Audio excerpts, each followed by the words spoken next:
Welcome to the T-TEST module for the first dimension in the Learning Environment domain, Dimension 3.1, Classroom Environment, Routines and Procedures. This dimension focuses on how teachers organize and operate the classroom to ensure that it is safe, accessible, and efficient on a day-to-day basis. Including consistent routines and procedures allows students to understand the teacher's expectations and makes it predictable where students can anticipate and act accordingly. The overall definition clarifies that the teacher organizes a safe, accessible, and efficient classroom. Classroom instruction is maximized when the learning environment, routines, and procedures are well managed and organized. Classroom structure begins with quality planning. At the beginning of year, teachers establish expectations for the environment, routines, and procedures to ensure that the classroom operates efficiently from one day to the next. In addition, structuring the classroom learning environment to align with respective lessons is the precursor to quality instruction. In other words, based on specific learning expectations with a particular lesson, additional routines and procedures may be introduced from one lesson to another to reinforce the environment, routines, and procedures. Why is this dimension important?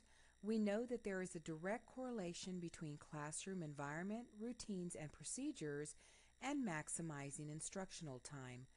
The goal is to ensure that the learning environment is positive, productive, and flexible to address all learners' needs. It's important to ask ourselves, why are procedures and routines important in classroom instruction? Take a minute to read through these statements and ask yourself, do I agree or disagree with these statements, and why?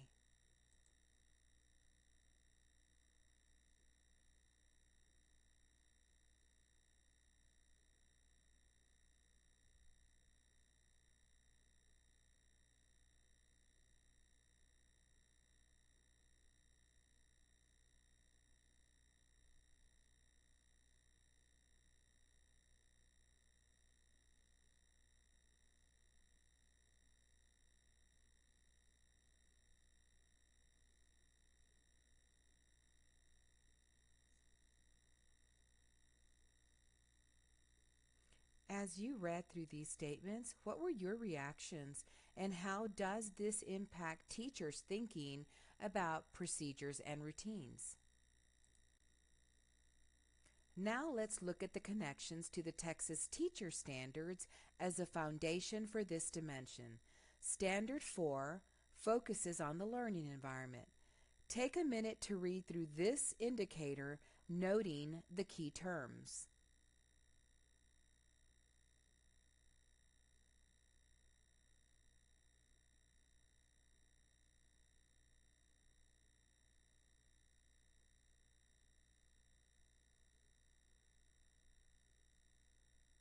Let's learn more as we move forward with this module. Now let's look at the T-TEST rubric for this dimension, classroom environment, routines, and procedures, and clarify the descriptors from the proficient to the distinguished performance levels. The first set of descriptors addresses routines, transitions, and procedures. If one of our outcomes is to establish student-centered classrooms, then it is important to include students in establishing how the classroom will function to increase their ownership, leadership, and responsibility in the learning process. Effective teachers carefully plan and clarify for themselves the types of routines, transitions, and procedures that support their personal styles and maximize teaching and learning. Routines and procedures are explicitly taught and reinforced. Therefore, in a well-managed classroom, students know what is expected of them, transitions are clear and seamless, learning time is maximized with little confusion or disruptions, and there is a smooth flow with each aspect of the learning environment. The second continuum of descriptors addresses how students take responsibility for groups, managing supplies and equipment. Effective teachers seek opportunities for students to assume primary roles in the management and operation of classrooms based on clear expectations of roles and responsibilities.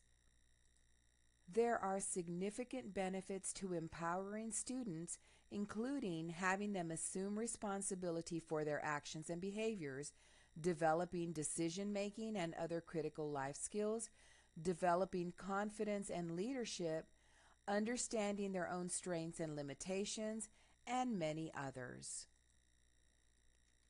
The last continuum addresses safety and order in the classroom. High-performing classrooms include a classroom culture and organizational structure that makes it safe and orderly. High expectations for performance are consistently communicated, and students are encouraged to take risks, try new skills, and to push themselves to new learning without fear of failure. Let's clarify the descriptors of this dimension further.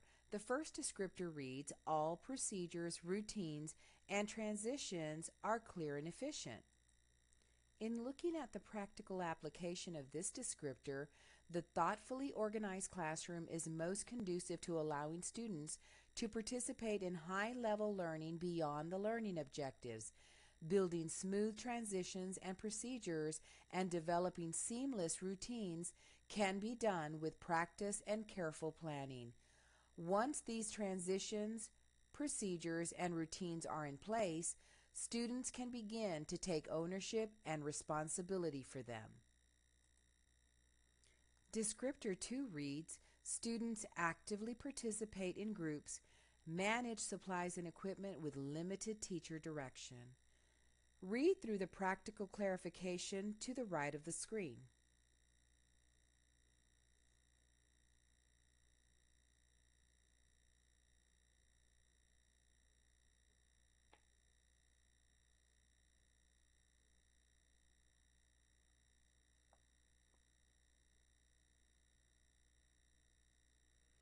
We can see that students are purposefully grouped and that roles and responsibilities are assigned to create student-centered, student-led classrooms.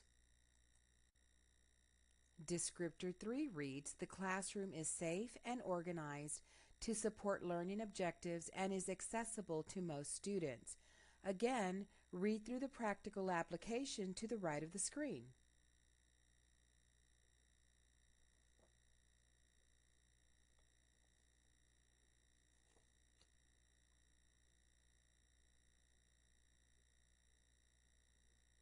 In summary, students feel safe, valued, and connected to learning in the classroom.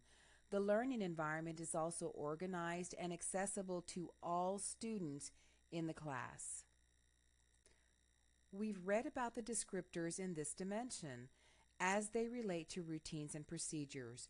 Continuing to drill down, routines and procedures may include some of the following: entering and exiting the classroom, managing attendance, grading, homework, and other routine tasks, managing activities and materials, including distribution and collection, transitioning during the lesson, signaling for attention, questioning techniques, student responses, establishing timeframes for student activities, and last but not least, assigning, monitoring, and maintaining accountability for student roles, responsibilities, and group work.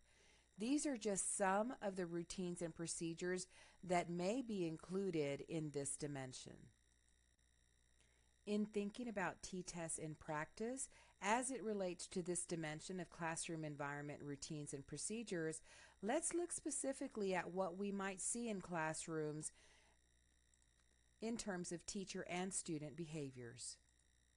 First, teachers create a mutually respectful, collaborative, and safe community of learners by tapping students' developmental needs and backgrounds, including embracing their backgrounds and experiences as assets to the learning environment.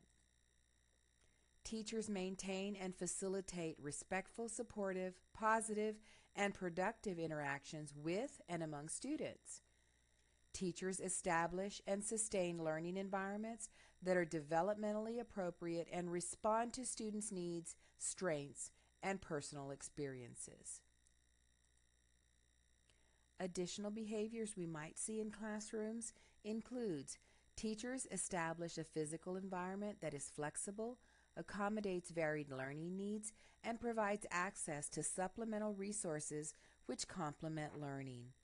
Also, teachers engage students in establishing, communicating, implementing, and reinforcing classroom expectations, including clear expectations for behavior and how it will operate to create buy-in and ownership. And last, teachers model, monitor, and reinforce expectations for the environment, routines, and procedures, and explain the rationale behind why they are established. It is important to also review campus expectations related to the environment, routines, and procedures in order to ensure that alignment occurs between classroom and campus operations.